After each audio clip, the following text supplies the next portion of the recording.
नमस्कार दोस्तों, आपका SMT यूट्यूब चैनल में बहुत बहुत स्वागत है।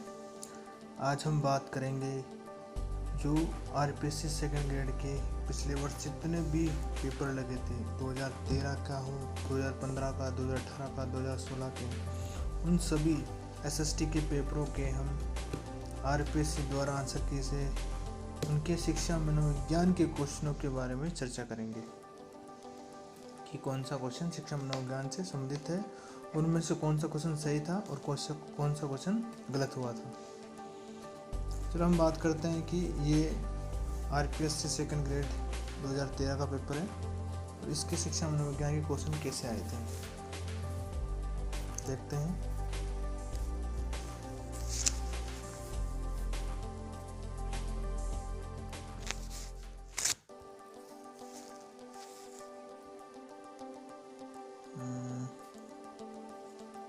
देखते हैं कि 130वां क्वेश्चन 100 यहाँ से क्वेश्चन आया है। 131वां क्वेश्चन कि एथेंस निवासी स्पार्टा निवासी के बीच महानता को दर्शाने वाले काल्पनिक संवाद की गतिविधि आयोजित करने वाले सामाजिक विज्ञान के इनमें से किस विषय के साथ सहसंबंध इंगित करता है। इसका आंसर है सेकंड। इसका आंसर क्या है? सेकंड।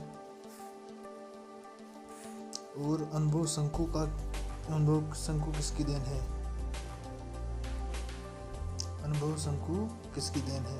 सेकंड।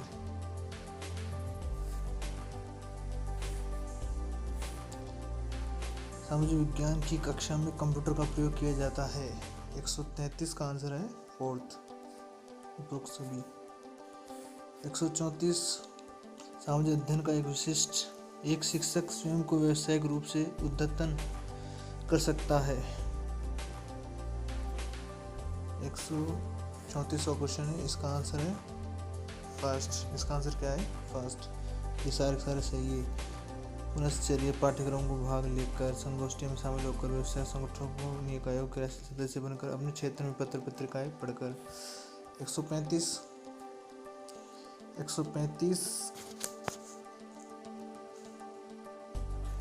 क्वेश्चन है कि निम्न में से कौन सा वस्तुनिष्ठ प्रकार के प्रश्नों के प्रारूप है।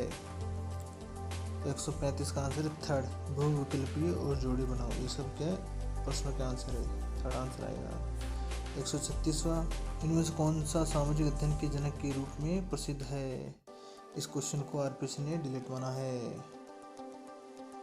137वां इकाई योजना के लिए निम्न में से कौन सा क्रम सही है। 137वां क्वेश्चन इकाई योजना का उद्देश्य विषय वस्तु विश्लेषण और अधिगम गतिविधियां और मूल्यांकन। ये बिल्कुल सही है। फर्स्ट आंसर सही है इसका। निम्न में से कौन नेशनल स्टीयरिंग कमेटी NCF के अध्यक्ष थे। प्रोफेसर यशपाल। आंसर 139 विषय वस्तु को कक्षा में शिक्षक द्वारा प्रस्तुत किया जाना चाहिए। पूर्णता करना चाहिए भैया। आंसर 140 का आंसर नाट्यकरण द्वारा समस्याओं को स्पष्ट एवं समाधान करने का प्रयास है। उत्कथन निम्न में से किस तकनीक को दर्शाता है। नाट्यकरण द्वारा समस्या को स्पष्ट करना। तो इसका आंसर 140 का आंसर है। इससे RPSC ने डिलीट समस्या समाधान भूमिका निर्माण। तो ये भी क्या है, एक तरह से RPSC ने इसको डिलीट माना है। 141वां क्वेश्चन सामाजिक अध्ययन शिक्षक के निम्न में से कौन सी उपयुक्त भूमिका होती है। छात्रों के प्रश्नों को प्रत्युत्तर उत्तर देना, सीखने के लिए वातावरण, विधि के लिए निर्देशन, विद्यार्थी को केंद्रित। ये भी RPSC ने डिलीट कर दिया है। कौन सा सही नहीं था। एक शिक्षक अपनी पाठ्य योजना बनाते समय विद्यार्थी लोकतंत्र के अर्थ का वर्णन कर सकेंगे। अनुदेशनात्मक उद्देश्य लिखता है लिखती है उद्देश्य किसके अंतर्गत आता है। विद्यार्थी लोकतंत्र के अर्थ का वर्णन कर सकते हैं। तो इसका आंसर 142 का आंसर है सेकंड। अब बोध हो चुका है ना, खुद वर्णन कर पा रहे हैं।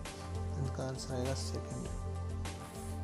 143 का किस प्रकार के प्रश्न सामाजिक अध्ययन के विद्यार्थी में आलोचनात्मक चिंतन विकसित नहीं करेंगे। आलोचनात्मक चिंतन नहीं करेंगे। जो बंद प्रश्न होंगे, सिंपली होंगे, वो आलोचनात्मक चिंतन नहीं करेंगे। तो इसे बंद प्रश्न आंसर आएगा। 144 का आंसर है कि निम्नलिखित में कौन सा सामाजिक अध्ययन के शिक्षा शास्त्र की भावना के विरुद्ध है। विद्यार्थियों को अधिक से अधिक परीक्षाओं में सम्मिलित करना, ये विरुद्ध है भैया। समाज में अच्छे मानव, ये अच्छा है, ये विरुद्ध नहीं है। तीसरा भी विरुद्ध नहीं है और चौथा विरुद्ध नहीं है, लेकिन दूसरा क्या है, विरुद्ध है। 145वां, निम्नलिखित में से सभी सामाजिक अध्ययन की पाठ्यचर्या के निर्माण के सिद्धांत है सिवाय 145 का फोर्थ, रूढ़िवादी ताक। 146, एक उत्तम परीक्षण होना चाहिए। उपरोक्त सभी विश्वसनीय वेद और विवेककारी सारे होने चाहिए, उत्तम परीक्षण विषय माना जाता है। इस निम्नलिखित में से कौन सा विकल्प कक्षा 7 के बालकों द्वारा अपनी सृजनात्मक अभिव्यक्ति को प्रदर्शित करने हेतु उपयुक्त होता है? 7th बालकों के लिए स्क्रिप्ट बुक तैयार करना, चार्ट्स बनाना, सिक्कों का संग्रह, समाचार पढ़ना, सारे ये भी क्या आरपीसी ने इसको डेट माना है।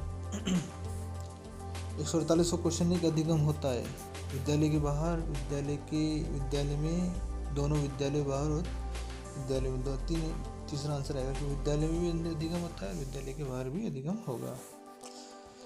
सतत एवं व्यापक मूल्यांकन की शुरुआत ने मूल्यांकन व्यवस्था को बालक के संपूर्ण व्यक्तित्व विकास होता है। इससे संपूर्ण व्यक्तित्व आगे तो सारा आ जाता है इसमें। एक प्रभावी शिक्षक वह है जो कक्षा कक्ष पर नियंत्रण रख सके, अधिक सूचनाएं दे सके, विद्यार्थी को अध्ययन के लिए प्रेरित कर सके। सबसे इम्पोर्टेंट यही है, विद्यार्थी को प्रेरित कर सके।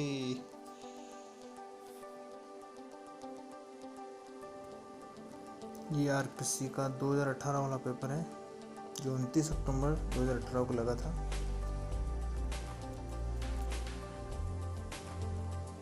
इसके आंसर की के बारे में बात करते हैं।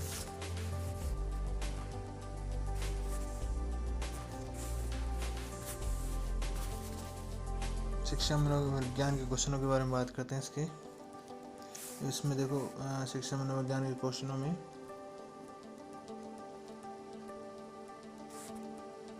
इसका जो क्वेश्चन है 131वां,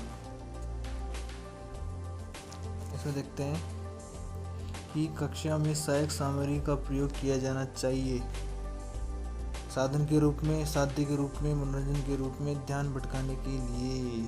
तो इसमें किसके रूप में सहायक सामग्री का उपयोग? केवल साधन के रूप में, ठीक है, साधन के रूप में। 132वां, शिक्षण में प्रयोजना विधि महत्वपूर्ण है क्योंकि शिक्षण में प्रयोजना विधि बहुत महत्वपूर्ण है क्योंकि करके सीखना स्थायी होता है। इसमें प्रयोजना करके सीखना ये इम्पोर्टेंट है। 133वां, सामाजिक अध्ययन विषय में पर्यटन निम्न दृष्टि से सर्वाधिक महत्वपूर्ण है। प्रत्यक्ष ज्ञानार्जन के लिए पर्यटन भाई, क्योंकि प्रत्यक्ष देखते हैं पर्यटन करते हैं। तब सामाजिक अध्ययन के लिए के किसी बड़े टॉपिक के सिंहावलोकन हेतु निम्नलिखित में से कौन सी शिक्षण विधि सर्वाधिक उपयुक्त होगी? 134 का आंसर है फोर्थ, व्याख्यान। एनसीएफ 2005 के अनुसार सामाजिक विज्ञान विषय द्वारा विद्यार्थियों को ऐसे ज्ञान दिया जाना चाहिए जिससे कि समाज की शांति का आधार बने। फर्स्ट 136वां, जॉन डीवी के द्वारा दिए गए प्रवर्तक चिंतन की अवस्थाओं निम्नलिखित में कौन सा समाहित नहीं है? इसका आंसर है आरंभ, फोर्थ। 137वां, निम्नलिखित में से कौन सा चरण हर्बर्ट उपागम एवं मॉरिसन उपागम में समान है? 137 में थर्ड, प्रस्तुतिकरण तो दोनों में ही है, प्रस्तुतिकरण। 138वां, सामाजिक अध्ययन के शिक्षक के लिए अत्यधिक महत्वपूर्ण है कि वह तत्कालीन घटनाओं का ज्ञान रखे। निरुक्तवाद शिक्षण उपागम में निम्न गतिविधि सम्मिलित हो सकती है।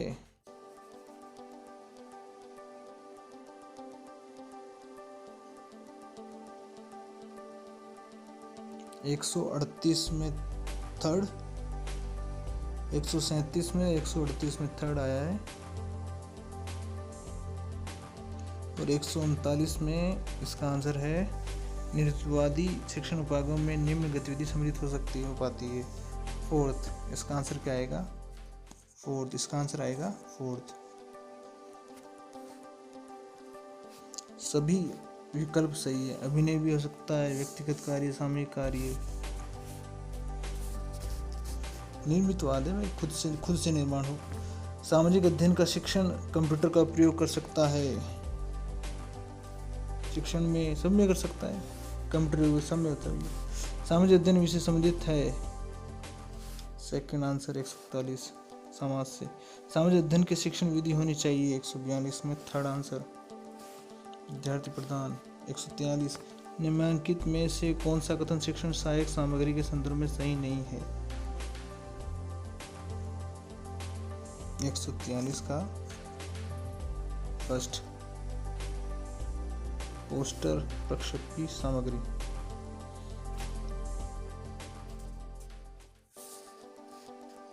भाई चलचित्र दृश्य है, ये भी से ग्राफ चार्ट दृश्य, पोस्टर प्रक्षेपी, ये कैसे में? तो इसका आंसर आएगा फर्स्ट 143 में। नहीं है, आ रहा है नहीं है। 144 सामाजिक अध्ययन शिक्षण का मुख्य उद्देश्य होना चाहिए सामाजिक गुणों का विकास। किसी विषय को अन्य विषयों से संदर्भित कर पढ़ना आवश्यक है, क्योंकि ज्ञान अखंड है, मस्तिष्क बाह्य अधिगम में सहत्व आता है। सही, ये सभी आएंगे आंसर। 146 में उचित व्यवहार के विकास के लिए इनमें से क्या प्रयोग किया जाना चाहिए? प्रशंसा। व्यवहार हो, प्रशंसा करके तो अच्छा हो जाएगा उसका। सामाजिकृत अभिव्यक्ति विधि के संबंध में निम्नलिखित में से कौन सा कथन सर्वाधिक उपयुक्त है? समाज उपयोगी विशेषताओं का विकास होना। सामाजिक अनुवाचन विधि के संदर्भ में निम्नलिखित में से कौन सा कथन सही नहीं है?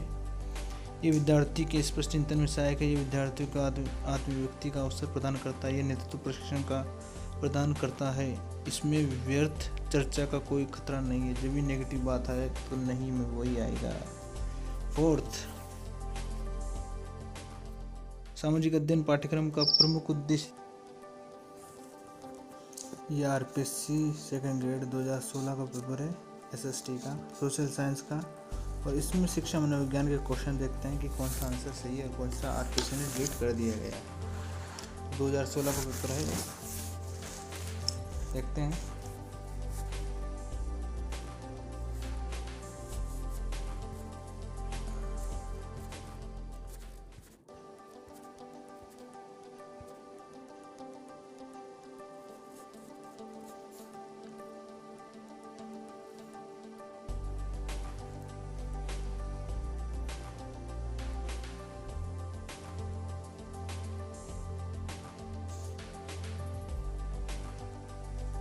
सत्य ईश्वर है और ईश्वर ही सत्य है, इसका आंसर थर्ड है।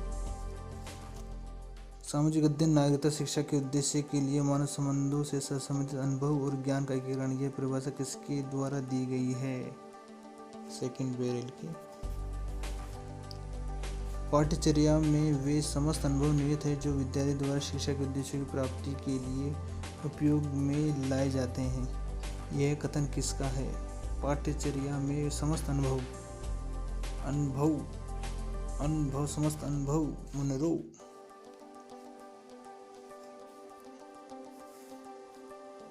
निम्नलिखित में से सभी पाठ्यक्रम निर्माण के सिद्धांत है सिवाय थर्ड रूढ़िवादिता नहीं होनी चाहिए, नेगेटिविटी को शो करता है रूढ़िवादिता। बीएस बलू ने ज्ञानात्मक पक्ष को कितने उपखंडों में विभाजित किया गया है?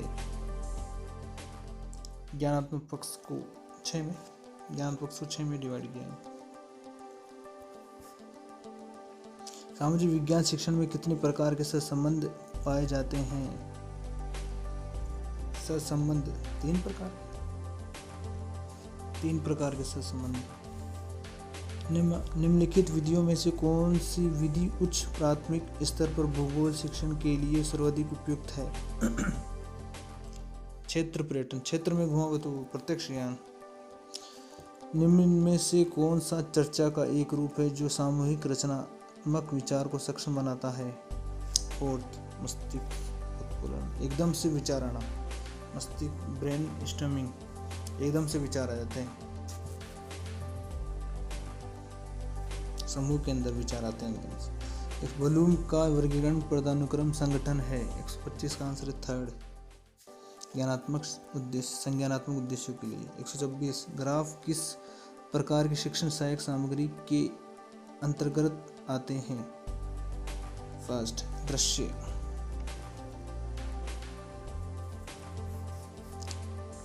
निम्न में से श्रव्य दृश्य सामग्री में सम्मिलित नहीं है।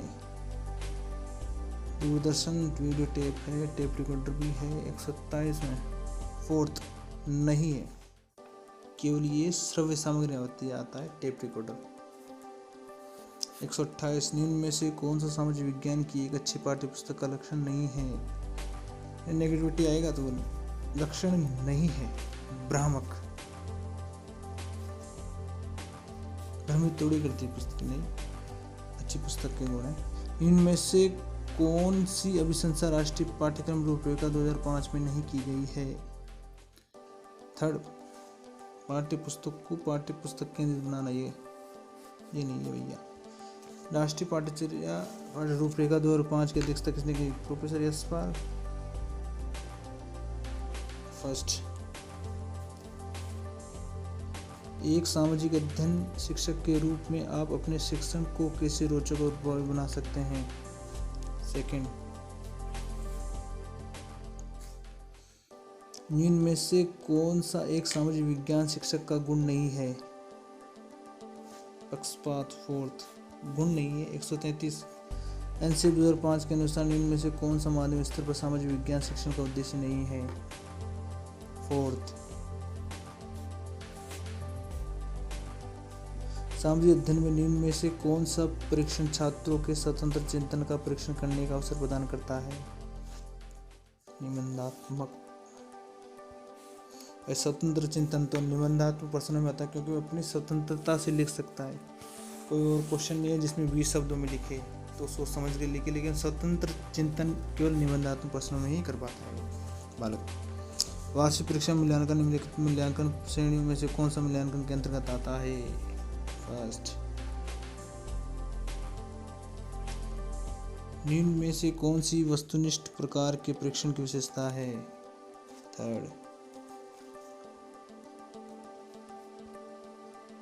सामाजिक अध्ययन की परियोजना का उपक्रम करने के लिए आप सबसे पहले किस चरण का पालन करेंगे? चयन परिस्थिति उपलब्ध कराना।